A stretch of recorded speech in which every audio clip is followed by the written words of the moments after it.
So in this video, I'm going to be showing you how to create a gradient scale. Here is a gradient scale that I made in the past. It isn't the same specifications as the one that you're going to be making, but it'll give you a good idea.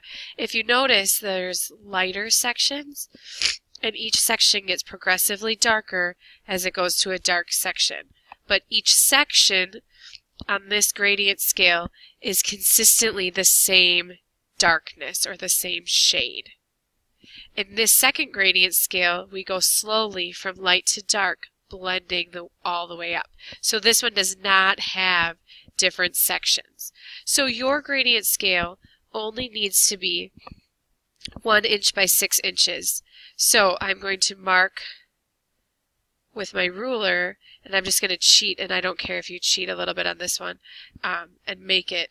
This is a little wider than 1 inch. Remember, the rulers are not 1 inch wide, but you can do it the width of the ruler. That's fine. So it's 6 inches. And then you need 2 like that. So go ahead and draw 2 right away.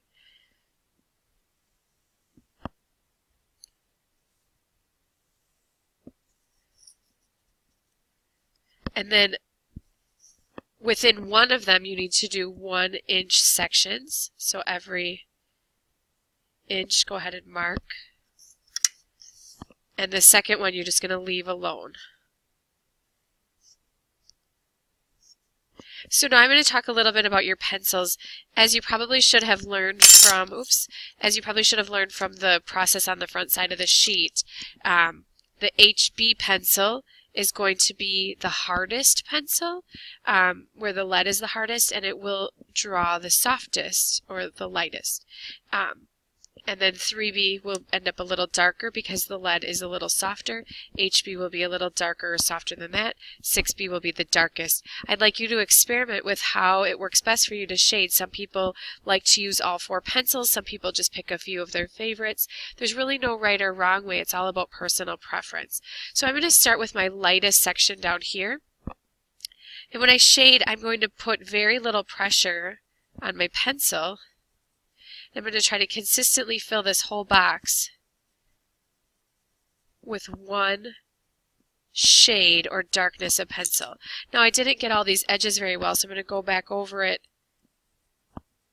So I went in one diagonal direction. Now I'm going to kind of cross over it in a more vertical direction. And then I still haven't gotten all the area perfectly, so I'm going to go in a I turned it and now I'm going in the other vertical direction. But I'm pushing very, very, very lightly with my pencil. So I got a really nice light shade of gray there. My next one, I'm going to start out by pressing just slightly harder. And my lines, actually, when I'm drawing, I'm making them a little closer together. I'm just going to do a small section of this one because I don't want to have you sit here watching a video all of class period. I want you to be having time to work as well. So see how I was able to get a slightly darker color, but it's still very light. Now when I go to the darkest color, what I do not want to do is press really hard. And it's going to be hard to see on the video, but it actually flattens the texture of your paper out a little bit and makes it shiny. It's very hard to erase, and it just isn't a nice dark color. So what you want to do instead is I'm putting slightly more pressure on, and I really should be switching to a softer leaded pencil. So here I'm going to use my 6B, which is going to help me get the darkest color. But I'm not pressing very hard with my pencil. I'm putting a little more pressure on it. I'm going to turn it and go over it again. And by building it up, by going over and over it on my section that I want to shade, it's going to give me a darker color. So I just continue to, shade over the top of what I've previously done, and I can get a nice even color without pressing really hard from the start. So this is a no-no.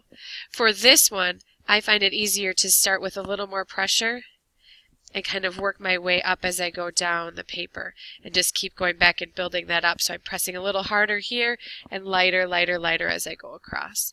I'm I won't sit and draw this whole thing in front of you, but this is, like I said before, a good goal for what it should look like.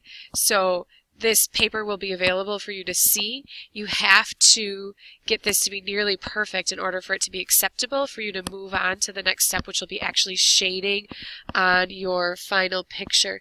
And when you go to shade on your final picture, you're going to want to look at the darks and lights in your picture.